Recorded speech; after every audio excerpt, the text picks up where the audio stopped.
It's story time. Gather round the fire.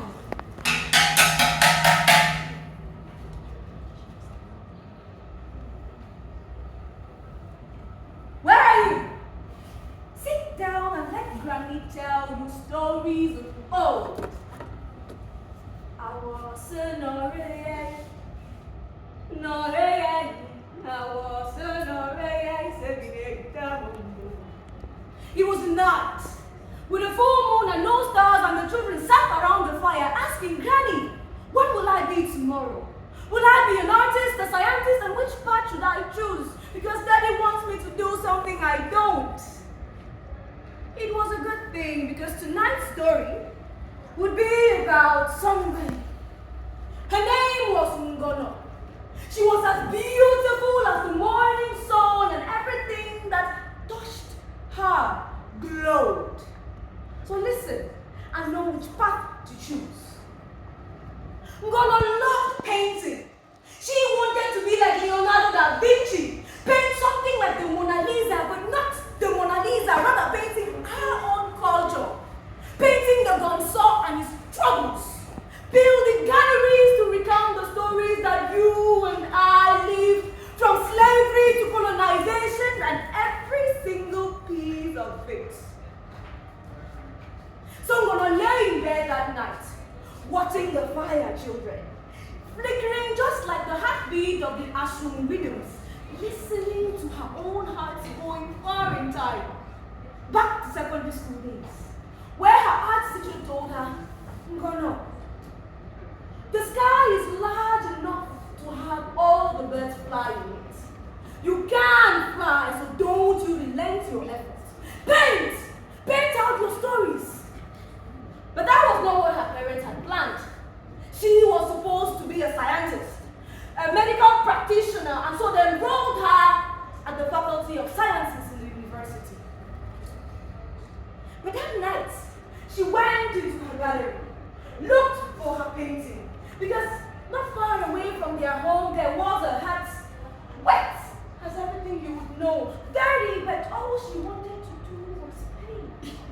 So she took out her painting brush that day, painted the old days of good, the way she sang, the way they went to school, and the promiscuity today's youths are facing. While painting, deep in thoughts, enjoying every stroke of the brush as though it were sincere intercourse with her, a creak on the door. Ngono froze, her heart pumping, because if her parents discovered her there, she was a dead thief. So she took her courage to her hands, sat for a while, and then turned still with the brush in her hands, only to find little Ekane. Ekane, who is her junior brother, and for a while he stood there dumbfounded. Ngono, you painted all these? Yes, Ekane, I did. But don't tell mommy or daddy, because if you do, I am dead. This little boy could not comprehend why his father would not let this girl show her art. So they packed up, and she kept the things there. It was time for bed. She went, slept. The following day, woke up, and as usual, entered into the lab, mixing the chemicals, balancing equations, because that was the life traced for her. On her way back home, she was not happy. Well, it's a normal day after all, but she's returning, and what does she see? Univac 2025, a showcase of professional entrepreneurship, artistic and cultural innovation within the university milieux. This struck for a moment in her heart. One word especially, entrepreneur. Because with her art, she could make money. But her parents did not want her to end up like Ma Njanga, who was selling janga, or Pa Abono, who was selling palm wine. They always compared her to her cousin, Emi, in the Canada, who was used to making money and sending huge sums of money for Christmas with her nursing job. So that day, when she saw this, she felt the flame burn inside her, just like the one you see there. She wanted to paint just for a second. And so she tore this thing, took it out, just for once, running, Papa, Papa, Papa, I saw something. Before she got home, she stood at the door. Okay, let me plan, Papa, this was happening. I can promise you that this is the last time, if you permit me. And as she entered, Papa, I've seen some pow on her jaw when she fell down. Why? She could not comprehend that the only thing she's ever loved would not be accepted. And what happened? Her father held a paper in his hand. Ngono, 63 chérie! Mais tu pars où, mademoiselle? Que pensez-vous là? In anger, he said, if I ever see you hold this nonsense you call brush again, consider yourself off and consider I do not have a daughter. How? Ngono went back home that day, broken heart, nothing left. She lay in bed. Plus jamais. J'ai failli à mon père aussi. So never again. She continued her life as every student, going back to the lab, balancing the equations with no smile on her face until one day, Welekani, her junior brother, just 11 years of age, came back panting. Ngono. I saw it again. I saw that poster of Univac again. And Ngono answered, go back home. There is nothing to show for me today. Papa will disown you. And this little child convinced his sister, juste pour cette fois, si tu échoues, nous échouons à deux. You are my elder sister and lead the way. So, for one last time, Ngono picked up her painting brushes again and said, une dernière fois. Opened, took the brush and asked me, Gani, what should I paint? Paint hands! Paint hands that build, minds that think, paint the togetherness that we bring together because our arts do not separate us.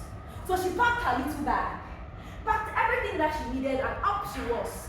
Je vais à Yaoundé, Yaoundé la capitale. Je vais à Yaoundé, Yaoundé la capitale. That is where in fact Lizzie was holding. So she went there, and for a minute, thought of what Ekani said. Paint. What she wanted most especially was to convince her father that the art she did could make a living. Because he did not hate her. He was scared of the fact that on ne fait rien avec la peinture. So she had to convince him that this art you see, this entrepreneurship you see here, can do something. She painted every stroke this time as though it were the last string of air was passing through her lungs. Because if this failed, then her people would die.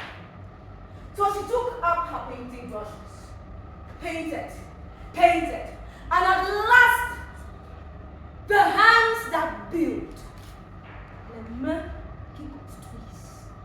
Because it does not depend on you alone, it depends on the community at large you speak with.